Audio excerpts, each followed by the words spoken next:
My name's Christopher Lennertz, and I write music for film and television as well as video games. You are in my studio called Sonic Fuel Studios. We're in LA in El Segundo. On any given day, we could be mixing or recording a big movie score and also have up to 7 or 8 different TV shows, projects, whatever's going on at the same time.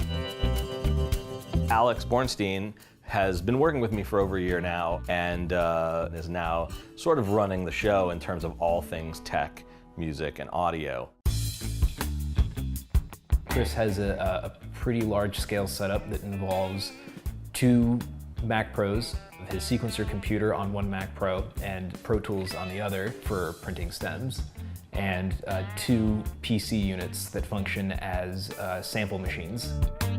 The way the signal flow is set up on Chris's rig is that he'll compose in Cubase, which is his primary sequencer. That MIDI then gets turned into audio via virtual instruments. That audio signal leaves his sequencer via the RedNet PCIe card, and then gets sent over Ethernet cable into the switch and then into his RedNet 5s, and then it leaves going into his print rig over a DigiLink cable. And then once it's in Pro Tools, that audio signal gets sent out to our RedNet 2 over the Dante network, and then from there it's converted from a digital to analog signal for us to monitor on speakers. One of the things that's really important nowadays is that everything needs to be split into separate stems, so if on a dub stage or a mix for a movie, they decide that they don't like the hi-hats, it's a lot easier to just have them press mute than it is to have them call me back and remix anything. We had been for a long time hoping that we could find some sort of a solution that gave us more potential with stem printing, so we could print cues faster, and more flexibility with that process as well, and something that wouldn't, necessarily degrade our signal flow.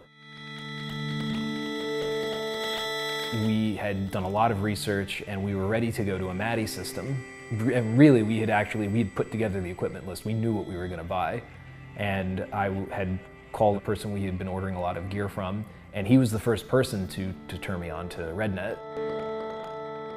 Once they showed it to us, we kind of went, oh my God, this is exactly what we're looking for. Before I implemented the RedNet system, we had a huge rack full of gear, and it was an Apogee converter, a Symphony, Pro Tools HD stuff, a Neve summing mixer, and we had all this stuff, and we still only had 16 ins and outs. The RedNet, we can get 64 ins and outs both ways. Either rig can use it. It's pretty crazy. We spent maybe several hours in a morning setting up the equipment, and once that was done, it worked. We would have failures of all kinds when we had our old setup before, with signal failing, cables going bad, things not talking to each other, and just, a litany of problems. And with RedNet, I walk in the morning, those boxes are on, and they've been locked ever since we set them up. The RedNet 4 allows us even more expandability because any room that has an Ethernet connection, we can patch it in via RedNet 4 and record there. We could record in this room, we could record in another composer's room, and all we need is a network. And to be able to do that in this kind of environment is huge. Can take this from bar 5? Sure, here we go. It's very important to me that I get as much time to write and conceive as possible and spend as little time on tech as I have to.